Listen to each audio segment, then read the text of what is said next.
नांदणी काट के रख देंगे। गणेश बेकरीमधील स्थानिक कामगारांना परप्रांतीय कामगारांची धमकीवजा चेतावणी। गणेश बेकरी नांदणी या ठिकाणच्या कोरोना काळामध्ये काही कारण नसताना अचानकपणे कामावरून काढलेल्या महिला व पुरुष कामगारांचा फंड, ग्रॅज्युएटी, फरक सर्व्हिस, कामावरून कमी केलेल्या कामगारांना शेवटच्या वर्षाचा बोनस, कोरोना काळातील कामगारांना दिले गेलेला परंतु ज्या कामगारांना कामावरून कमी केले त्या कामगारांना न मिळालेला कोरोना काळातील 50% अनुदान हा प्रश्न ऐरणीवर असतानाच गणेश बेकरीचे सर्वेसर्वा दानशूर व्यक्तिमत्व असणारे अण्णासाहेब यांचे चुलत भाऊ शीतल चकोते यांनी ऐन पंचकल्याण महामस्तकाभिषेक सोहळ्याच्या दरम्यान त्यांच्या गणेश बेकरीमध्ये माल वाहतुकीस असणाऱ्या गाड्यांच्या भाड्यामध्ये वाढ न झाल्यामुळे गेली 2 ते 3 महिने त्यांना न्याय न मिळाल्यामुळे त्यांनी आत्मदहनाचा इशारा दिला होता।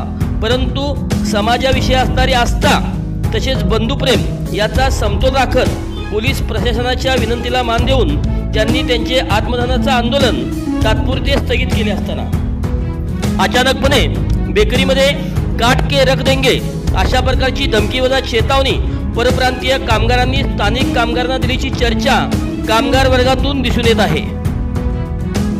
लातूर बेकरीमधील महिलांच्या अस्मितेचा प्रश्न व तेथील एका महिला कामगाराने मीडियासमोर दिलेले आपले स्टेटमेंट या सर्व गोष्टीवर पाणी ओतून लातूरमधील गणेश बेकरी विभागातून नांदणी येथील गणेश बेकरी विभागामध्ये बदली झालेले नामांकित व्यक्तिमत्व म्हणजे दीपक मालगावे यांच्या शिफ्टमध्ये असलेल्या कामगारांना बेकरी विभागातील काही कामाच्या अनुषंगाने काट के रख देंगे अशा प्रकारची धमकी वजा चेतावणी परप्रांतीय कामगारांनी स्थानिक कामगारांना दिल्याची चर्चा कामगार वर्गातून सुरू असलेली दिसून येते।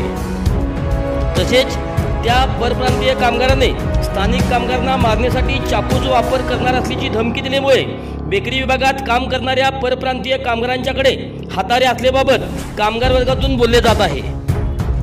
त्यामुळे हे हत्यार वापरणारे परप्रांतीय कामगार कोणाच्या वरहस्ताखाली कंपनीमध्ये राहत आहेत, त्यांना कंपनी प्रशासनाने हत्यार वापरण्याची परवानगी दिली आहे का?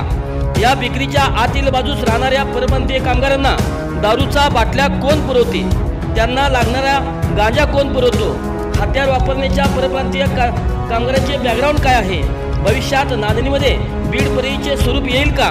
या सर्व प्रकाराबद्दल व या सर्व प्रश्नाबाबत बेकरी कामगार वर्गातून असंतोष निर्माण झाल्याचे दिसून येते। सांग भलं न्यूजसाठी नांदणीहून आमचे प्रतिनिधी अनिल कारंडे।